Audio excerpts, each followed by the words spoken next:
Hello students, so in this video we will discuss about the topic halogenation of alkanes which is from unit 3rd. Okay, तो चलो start करते हैं halogenation of alkane. तो सबसे पहले alkanes का जो पहला एग्जाम्पल है हमारे पास मीथेन. उसकी रिएक्शन जब हम क्लोराइड के साथ करवाते हैं लाइट के प्रेजेंस में, ओके, तो एक HCl का मॉलिक्यूल यहाँ से रिलीज होता है और CH3Cl का फॉर्मेशन होता है. ओके, अगेन Cl2 की रिएक्शन होगी इस CH3Cl के साथ, तो CH2Cl2 बनेगा, एक HCl अगेन रिलीज होगा. ओके, उसके बाद वापस से Cl2 यानी क्लोरीन गैस की रिएक्शन करवाते हैं CH2Cl2 के साथ, तो CHCl3 बन रहा है और अगेन एक मॉलिक्यूल आता है तो CCl4 का फॉर्मेशन होता है.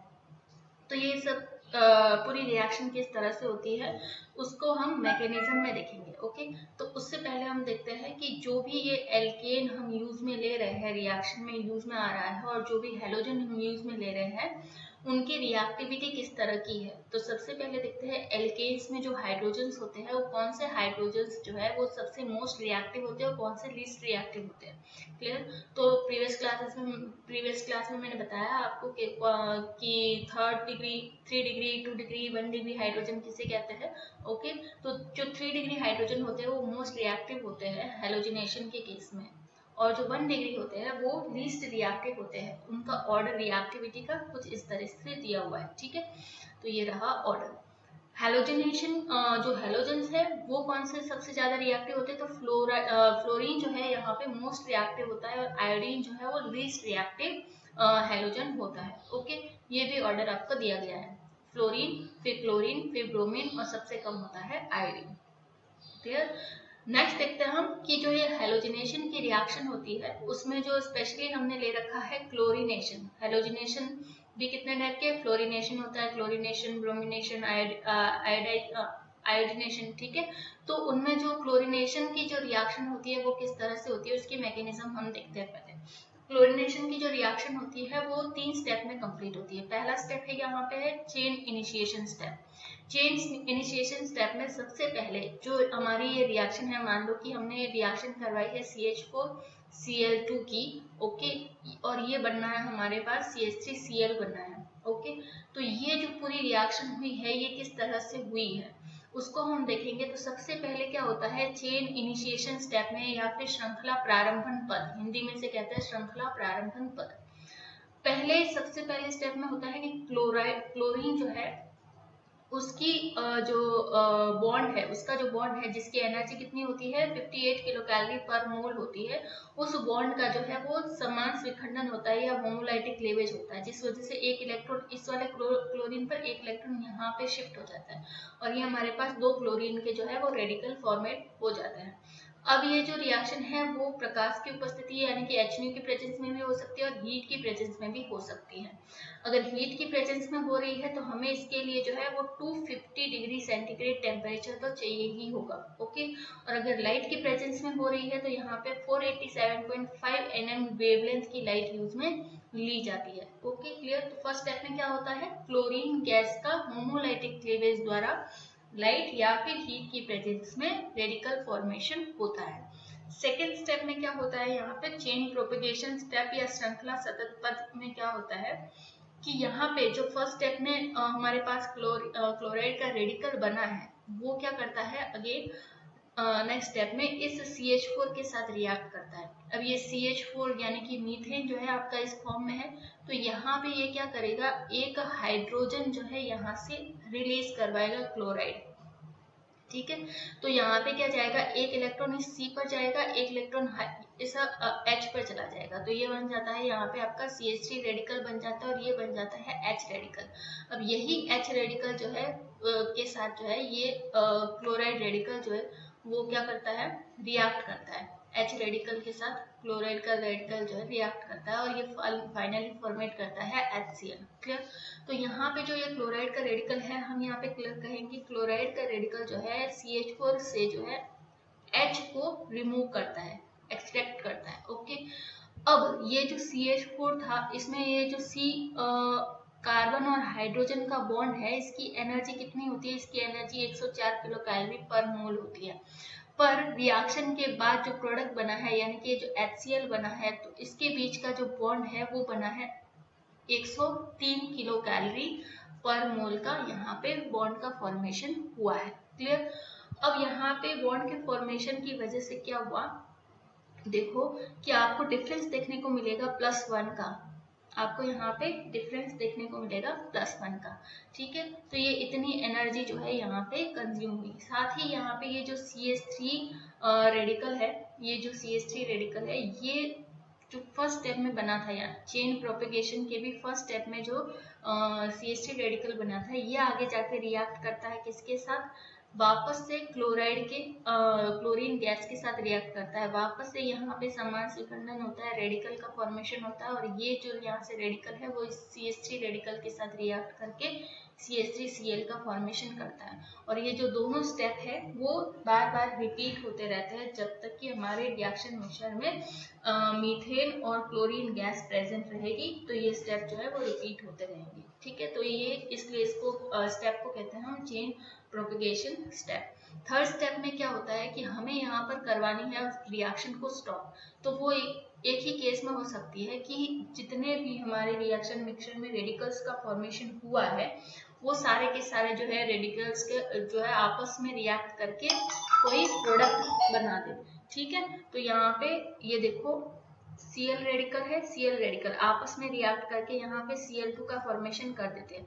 इसके बाद CH3 और Cl रेडिकल मिलके आपस में CH3Cl का फॉर्मेशन कर देते हैं, और यहाँ पे जो रिएक्शन मिक्सर में CH3 और CH3 रेडिकल होंगे ये भी आपस में रिएक्ट करके एक एल्केन का फॉर्मेशन कर देते हैं। ठीक है, अब हम कह रहे हैं कि जो यहाँ पे स्टेप बी होता है, ये स्टेप जो बी होता है ये उष्माक्षेपी होता है, यानी कि यहाँ से एनर्जी का रिलीज होता है। यहाँ पे क्या होता है, एनर्जी रिलीज होती है। ठीक है, तो रिलीज किस तरह से होती है, देखो यहाँ पे ये था 104, ओके, और ये रहा 103, मतलब कि जो रिएक्टेंट थे उसकी एनर्जी ज्यादा थी और जो प्रोडक्ट बना है उसकी एनर्जी कम है, तो वो जो बीच की एनर्जी थी वो क्या हुई, यहाँ से रिलीज हो गई।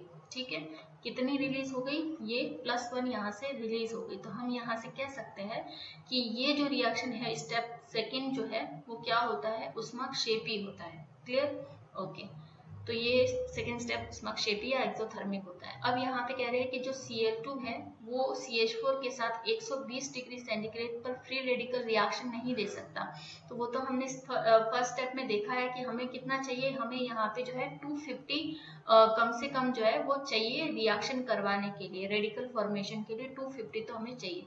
तो यहाँ पे कह रहे हैं कि 120 पर ये फ्री रेडिकल रिएक्शन नहीं दे सकता, लेकिन अगर ट्राई इथाइल लेड हम रिएक्शन मिक्सचर में ऐड कर दे स्मॉल अमाउंट में, तो उस स्मॉल ट्राई इथाइल रेडिकल की प्रेजेंस में जो है वो 120 डिग्री पर भी ये रिएक्शन हो जाती है, किसकी, Cl2 की CH4 के साथ 120 डिग्री सेंटीग्रेड पर जब क्या मिलाया हो, ट्राई इथाइल लेड मिलाया हो, तो ये रिएक्शन हो जाती है।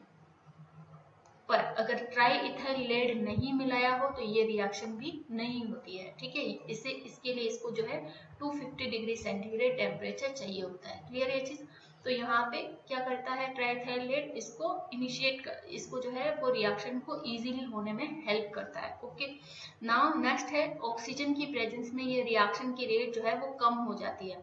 जैसे कि ऑक्सीजन जो है इथाइल किस वजह से कम हो जाती है, रिएक्शन देखो, ये है इथाइल रेडिकल CH3CH2 रेडिकल। ठीक है, इथाइल रेडिकल ये जब रिएक्ट करता है O2 के साथ, तो यहाँ पे ये पर ऑक्सी रेडिकल का फॉर्मेशन कर देता है, और ये जो पर ऑक्सी रेडिकल होता है ये रिएक्टिव नहीं होता, ये पर ऑक्सी रेडिकल जो है वो नॉन रिएक्टिव स्पीशीज है। ओके, जिस वजह से जो है ये हैलोजिनेशन की रिएक्शन यहाँ पे कंप्लीट नहीं हो पाती।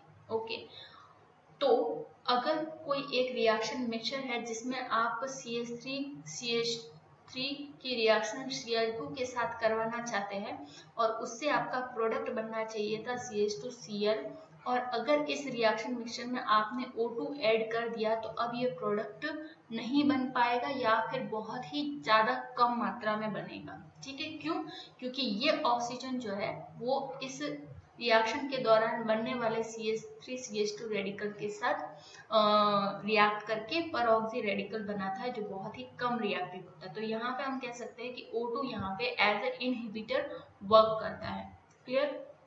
ओके, नेक्स्ट देखते हैं हम यहाँ पे ब्रोमिनेशन। अब तक हमने क्या पढ़ा है? क्लोरीनेशन। ठीक है, नेक्स्ट देखते हैं यहाँ पे ब्रोमिनेशन की रिएक्शन। तो ब्रोमिनेशन में भी सेम वैसा ही है, लगभग कुछ ही चेंज है यहाँ पे।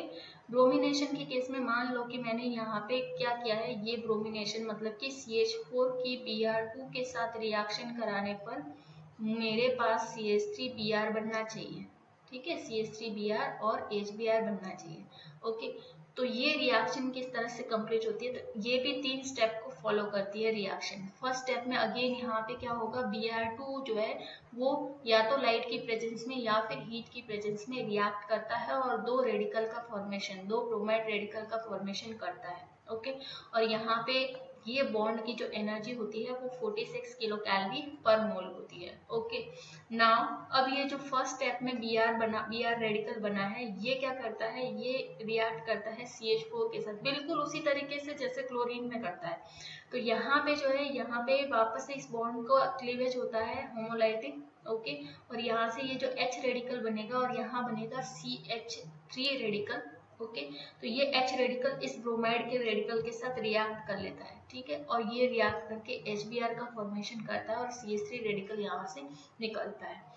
अब इस रिएक्शन के दौरान जो है डेल H जो इसका होता है वो +16 होता है। ओके, क्या होता है? +16 होता है।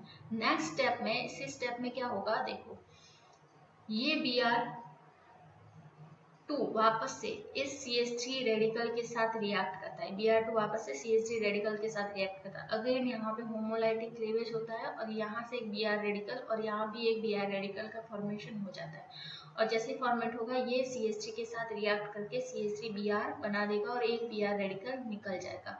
अब ये जो Br2 था, इसकी जो बॉन्ड की एनर्जी थी यहाँ पे 46 थी और ये जो है यहाँ पे कितनी हो गई है? अब रिएक्शन के बाद जो प्रोडक्ट बना है उसकी एनर्जी हो गई है 67।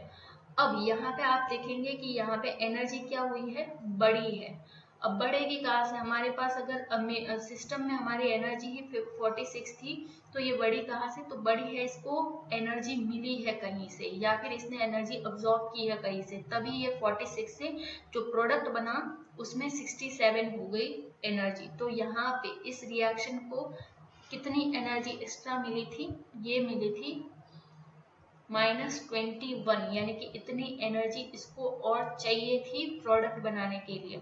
ठीक है, तो इसने ले ली सिस्टम से एनर्जी और एनर्जी इसने अवशोषित की है, तो इसलिए ये जो स्टेप है ये क्या कहलाता है? ये एंडोथर्मिक स्टेप कहलाता है। कैसा? एंडोथर्मिक, यानी उष्मा शोषी। ओके, उष्मा का शोषण हुआ है, यहाँ पे उष्मा ली गई है सिस्टम से, सराउंडिंग से। ओके, तो ये स्टेप जो है वो सेकेंड स्टेप कहलाता है हमारा, सॉरी ये स्टेप जो है हमारा कहलाता है उष्मा थर्ड स्टेप, सॉरी ये लिखना है यहाँ पे स्टेप थर्ड यहाँ पे कहलाता है उष्मा शोषी स्टेप। ओके, तो ये है। नेक्स्ट है कि जो ब्रोमिनेशन की जो रिएक्शन होती है वो क्लोरीनेशन के कंपैरिजन में धीमी प्रक्रिया होती है। ब्रोमिनेशन इजीली नहीं होता है, क्लोरीनेशन बहुत ही फास्ट रिएक्शन होती है, ब्रोमिनेशन जो है वो स्लो रिएक्शन होती है। ठीक है, तो ब्रोमिनेशन हमेशा क्लोरीनेशन के कंपैरिजन में धीमी होगी। साथ ही लो रिएक्टिव, किस वजह से धीमी होती है? ये जो ब्रोमाइड रेडिकल बनता है हमारा रिएक्शन के दौरान, ठीक है, तो इस ब्रोमाइड रेडिकल की जो रिएक्टिविटी होती है वो कम होती है। ठीक है, और हमने यूनिट फर्स्ट में पढ़ा था जब हम रिएक्टिविटी और सेलेक्टिविटी पढ़ रहे थे कि जिसकी रिएक्टिविटी ज्यादा होती है उसकी सेलेक्टिविटी कम होगी और जिसकी सेलेक्टिविटी ज्यादा होगी उसकी रिएक्टिविटी कम होगी। तो ये जो ब्रोमाइड रेडिकल है इसका क्या होता है? लो रिएक्टिविटी होती है, तो ये ब्रोमाइड रेडिकल बहुत ही ज्यादा सेलेक्टिव होता है। ओके, किसी सेलेक्टिव साइट्स पर ही ये रिएक्ट करता है, क्लोरीन की तरह किसी भी हाइड्रोजन को एक्सट्रैक्ट नहीं करता है। ओके, तो इसकी सेलेक्टिविटी जो है क्लोरीन रेडिकल की तुलना में ये ज्यादा सेलेक्टिव होगा। क्लियर? ओके, ये पॉइंट वैसे आगे पढ़ेंगे इसको और भी ज्यादा। सेलेक्टिविटी रिएक्टिविटी आपका इसी में टॉपिक है, हैलोजिनेशन में ही, तो और डिटेल में समझ में आएगा कि किस तरह से। फिलहाल हम सिर्फ रिएक्शन पढ़ रहे हैं ऊपर से। ओके, नाउ आयोडीनेशन पहला हमने पढ़ा क्लोरीनेशन, सेकेंड हमने पढ़ा है ब्रोमिनेशन, और नेक्स्ट हम पढ़ रहे हैं आयोडीनेशन। तो ये जो आयोडीनेशन की रिएक्शन होती है, अब तक हमने जो क्लोराइड और ब्रोमाइड पढ़ा उसमें हमने नहीं देखा कि हमारी जो रिएक्शन होती है वो रिवर्सिबल होती है, पर आयोडीनेशन की जो रिएक्शन होती है वो रिवर्सिबल होती है। देखो इस रिएक्शन में जब ये CH4 जो है I2 के साथ रिएक्ट करेगा, ये रिवर्सिबल रिएक्शन होती है। ये CH3I बना तो देता है, पर वापस क्या बनता है, इस रिएक्शन के दौरान जो HI बनता है बहुत ज्यादा रिएक्टिव होता है, वापस से ये इसके साथ CH3I के साथ रिएक्ट करके CH4I2 का फॉर्मेशन कर लेता है। अब क्योंकि ये रिवर्सिबल होती है तो हमें जो प्रोडक्ट चाहिए वो हमें इजीली मिलेगा नहीं, तो हमें मिल जाए इजीली CH3I, उसके लिए क्या करना पड़ेगा, हमें HI को यहाँ से रिमूव करना पड़ेगा, और HI के रिमूवल के लिए हम कुछ ऑक्सीडाइजिंग एजेंट्स का यूज करते हैं। तो आयोडीनेशन में जो आयोडीनेशन की जो रिएक्शन होती है, उस रिएक्शन में हम कुछ जो है ऑक्सीडाइजिंग एजेंट, वो रिएक्शन हम ऑक्सीडाइजिंग एजेंट्स की प्रेजेंस में करवाते हैं। जैसे कि कोई आयोडिक एसिड ले लिया हमने, ठीक है, कोई आयोडिक एसिड ले लिया, कोई नाइट्रिक एसिड ले लिया, या फिर मर्क्यूरिक एसिड भी हम यूज कर सकते हैं। तो ये क्या है, सारे के सारे ऑक्सीडाइजिंग एजेंट हैं जो HI को ऑक्सीडाइज कर लेते हैं, जिस वजह से यहाँ पे इस स्टेप में HI जो है रिमूव हो जाता है और ये रिएक्शन वापस से रिवर्स नहीं हो पाते, ताकि क्या करे, ये ऑक्सीजन HI को रिमूव कर दे और रिएक्शन जो है हमेशा फॉरवर्ड डायरेक्शन में ही हो, वापस बैकवर्ड ना जाए। ओके, तो ये किस तरह से रिमूव करता है, देखो यहाँ पे आप देखेंगे कि 5HI के मॉलिक्यूल्स जो है रिएक्शन में, तो कितनी, एक मोल में भी जो है वो कितने होते हैं, 6.023 × 10⁻23 मॉलिक्यूल्स होते हैं। तो यहाँ पे कोई एक मॉलिक्यूल तो रिएक्ट नहीं कर रहा, बहुत सारे कर रहे। तो अगर 5 मॉलिक्यूल HI के जो है वो आयोडिक एसिड के साथ रिएक्ट करते हैं, तो इन दोनों की रिएक्शन से क्या बनता है, यहाँ पे आयोडीन गैस तो रिलीज हो जाती है, यहाँ पे आयोडाइड गैस तो जो है वो रिलीज हो जाती है, और साथ में जो 3 मॉलिक्यूल है वो H2O के बन जाते हैं। अब H2O तो ऐसा कुछ है नहीं, ठीक है, पानी में ही रिएक्शन हो रही है यहाँ पे जल की प्रेजेंस में। ओके, आयोडीन गैस रिलीज होती है। ओके, तो यहाँ से क्या होगा, जो HI है आयोडिक एसिड के साथ रिएक्ट करके आयोडीन गैस यहाँ से रिलीज हो जाएगी, साथ ही वाटर के मॉलिक्यूल बन जाएंगे, तो HI यहाँ पे बिल्कुल ही रिमूव हो जाएगा। अब ये जो हमारी रिएक्शन है ना, ये सिर्फ फॉरवर्ड डायरेक्शन में ही रिएक्ट करेगी, जैसे जैसे HI बनता जाएगा वैसे वैसे ये आयोडिक एसिड इसको रिमूव करता रहेगा, जिस वजह से हमें ओनली CH3I जो है वो प्रोडक्ट की फॉर्म में मिलेगा। क्लियर। नेक्स्ट देखते हैं हम यहाँ पे फ्लोरिनेशन। ओके, ये था आयोडीनेशन की रिएक्शन, देखो किस वजह से, किस तरह से होती है। ओके, नेक्स्ट देखते हैं हम यहाँ पे फ्लोरिनेशन की रिएक्शन। तो एल्केन के साथ जो फ्लोरिनेशन की रिएक्शन होती है वो एक्सक्लूसिव रिएक्शन होती है। जैसे कि मैंने पहले ही बताया था यहाँ पे कि रिएक्टिविटी वाले ऑर्डर में कि फ्लोरीन बहुत ही ज्यादा रिएक्टिव होता है, ठीक है, इस वजह से एल्केन की फ्लोरीन के साथ रिएक्शन बिल्कुल ही एक्सप्लोसिव होती है, बिल्कुल धमाका हो जाता है, ठीक है। तो यहाँ पे एक्सप्लोसिव रिएक्शन देता है, और इसीलिए हम जो है ज्यादातर आप देखते होंगे कि हम कहीं पे भी जो है ज्यादातर इस तरह की रिएक्शन की बात नहीं करते हैं। बहुत जगह बुक्स में भी आपको ज्यादातर इस तरह की रिएक्शन देखने को नहीं मिलती है, हमेशा आप CH3Cl देखेंगे या फिर CH3Br देखेंगे, ठीक है, और कभी कभी आप CH3I जैसे प्रोडक्ट भी देखते हैं। तो ये रिएक्शन इजीली होती नहीं है। साथ ही यहाँ पे रिएक्शन को अगर आप चाहते हो कि मुझे तो चाहिए ही, ठीक है, मुझे CH3F चाहिए ही, तो इसको लेस बॉयलेंट बनाने के लिए इनर्ट गैस जैसे कि N2 गैस की प्रेजेंस में ये रिएक्शन करवाई जाती है, ठीक है, ताकि थोड़ा सा इफेक्ट जो है वो एक्सप्लोजन का कम हो। ओके, थोड़ा सा शांति से रिएक्शन हो जाए।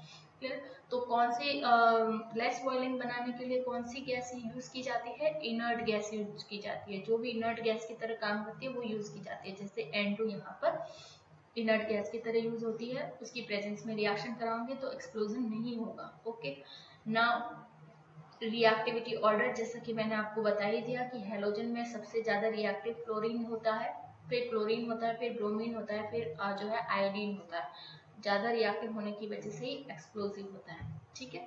तो चलो, ये था हेलोजिनेशन ऑफ एल्केन्स, उसके बारे में जो ब्रीफली रिएक्शन किस वजह से होती है और किस तरह से यहाँ पे रिएक्शन मैकेनिज्म होती है वो सब हमने देख लिया है। ओके, नेक्स्ट में देखेंगे हम, नेक्स्ट जो क्लास होगी उसमें देखेंगे कि इसकी रिएक्टिविटी और सेलेक्टिविटी किस तरह से हम एक्सप्लेन करेंगे, ओरिएंटेशन वगैरह किस तरह से एक्सप्लेन करेंगे, उसके बारे में पढ़ेंगे। ओके।